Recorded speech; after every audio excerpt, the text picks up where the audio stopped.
नमस्कार सगळ्यांना, स्वागत आहे तुमचं माझ्या चॅनलवर।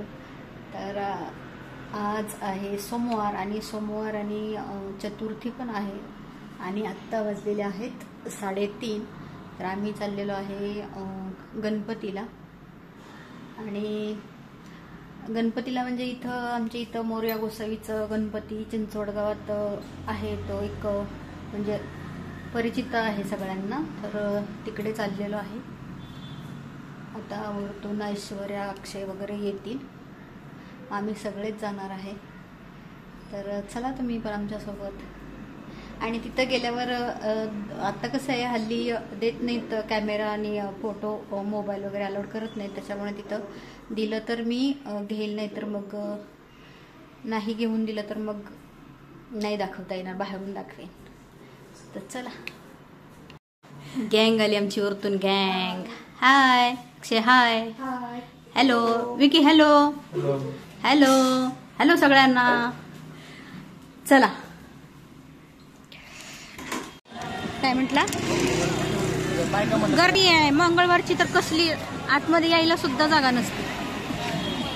तर इथं आलो आणि मोरया गोसावीच्या चिंचवडच्या आम्ही पोचलेलो आहे चिंचवडच्या मोरया गोसावी मंदिरात। तर बघा, चाफेकर चौकातून ते मंदिरापर्यंत जवळजवळ एक 1-2 किलोमीटरचं अंतर असेल, तेवढ्यावर हे सगळ्याची गर्दी आहे ती असते। एरवी गर्दी नसते, पण ते चतुर्थीला खूप गर्दी असते। आणि दोन्ही साईडनी सगळं बाजारच भरलेला असतो, भाजीपाला किंवा इतर सगळ्या गोष्टी। चुकलं का? हॅलो ऐश्वर्या, आमच्या ऐश्वर्या तुला होय। तर बघितलं ना, लोक गर्दीत कुठंही कसंही थुंकतात। ऐश्वर्याच्या अंगावर पडलं असतं पण ते पडलं नाही, पण विचारच करत नाहीत की कोणी आहे किंवा काय, असं फक्त थुंकायचं।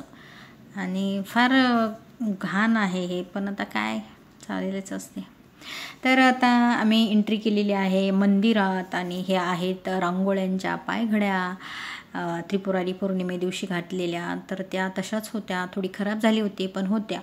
आणि दोन्ही साईडनी भरपूर सारी दुकानं आहेत, जिथं पूजेचं सर्व साहित्य मिळतं। तुम्हाला कुठलीही वस्तू इकडे गार्डन जाते पटकन। आणि आता इकडनं दर्शन छान गेले। मी आता 1 वर्ष झाली इथं येऊन, मला पण नाही माहिती, गेल्या वर्षीच्या गणपतीत आली त्याच्यावर आलीच नाही। ऐश्वर्याने घेतलं दुर्वा आणि गुलाबाचं फूल गणपतीला। कुठं चल कशाला हे काय? आणि इथून सुरुवात झालेली आहे दर्शनासाठी। तर इतकी गर्दी नव्हती, कारण आम्ही दुपारी गेलो होतो, तर संध्याकाळी थोडी जास्त गर्दी होती। तर भरपूर लाईन्स आहेत बारीच्या। आणि हे पंढरपूरला आळंदीला केले तसंच वरून त्यांनी घेऊन परत खाली आणलेलं आहे दर्शनासाठी। तर हे गाभाऱ्यापर्यंत मी पोहोचलेले आहे, तिथंपर्यंत मी व्हिडिओ काढलेला आहे। आणि तिथून पुढं काढून देतील का नाही माहीत नाही, त्याच्यामुळं मी पुढून काढलं नाही, कारण गुरुजी बसले होते समोरच म्हणून। आणि कसं आहे, थोडंसं कोणी काय म्हणेल की काय, याचं थोडंसं हे वाटतं म्हणून काढला नाही व्हिडिओ पुढचा। हे नदीचं पाणी सगळं पूर्ण मंदिर पाण्यात जातं। हे पहिलं बघायला मिळायचं जायला, पण आता ते बंद केले, लॉक केले याला पण, आहे की नाही? हे रिकाम होतं का नाही पहिलं,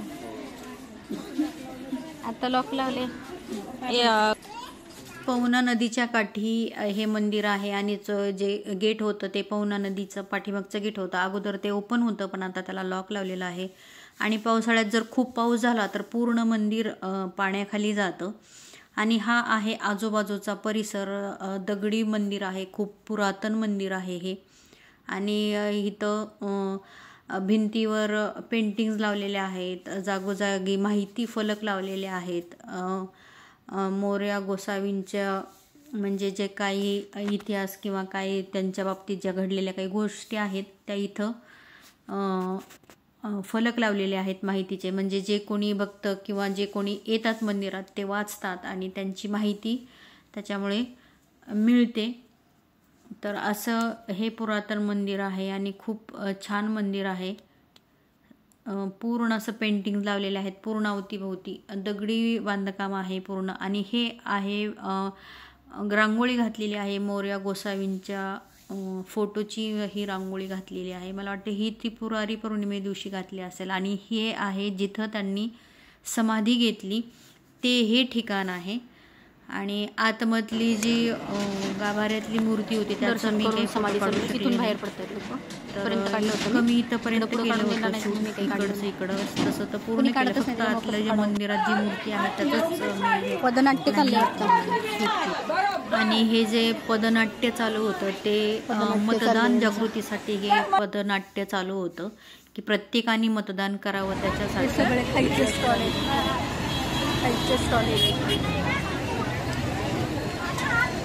आईस्क्रीम, दाबेली, भेळ. आम्ही चाललो आता या गार्डनमध्ये. आम्हाला जायचं होतं सायन्स पार्कला पण सायन्स पार्क 6 वाजता बंद होते म्हणून आता गार्डनमध्ये चाललो. गार्डन पण छान आहे. थोडा वेळ जाणार आणि नंतर जाणार घरी. खूप मोठं गार्डन आहे. तिथंच आहे मंदिरा शेजारी. मग आम्ही सायन्स पार्कला गेलो नाही म्हणून मग नंतर गार्डनमध्ये गेलो. थोडंसं फिरलो. आता पूर्ण फिरण्यासारखं काही नव्हतं. नदीच्या कडेला गार्डन आहे तिथं. खूप मोठं आहे. बसले होते थोडेफार लोक. काय दुसरं काय खेळणी वगैरे मुलांची काही दिसली नाही. कुठे असतील तर इकडे तिकडं माहीत नाही. घाट आहे हा. आणि नंतर ऐश्वर्याने नाक्षेनी थोडंसं फोटो वगैरे काढले आणि तिथून आम्ही नंतर गेलो एल्प्रो मॉलला.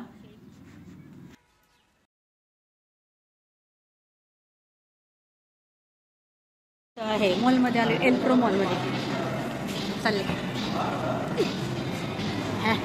हॅलो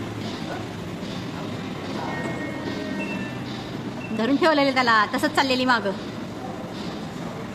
मी पण आहे बाबा याच्यावरच चाललो आम्ही. बघा हे बघा अक्षय तू बाय.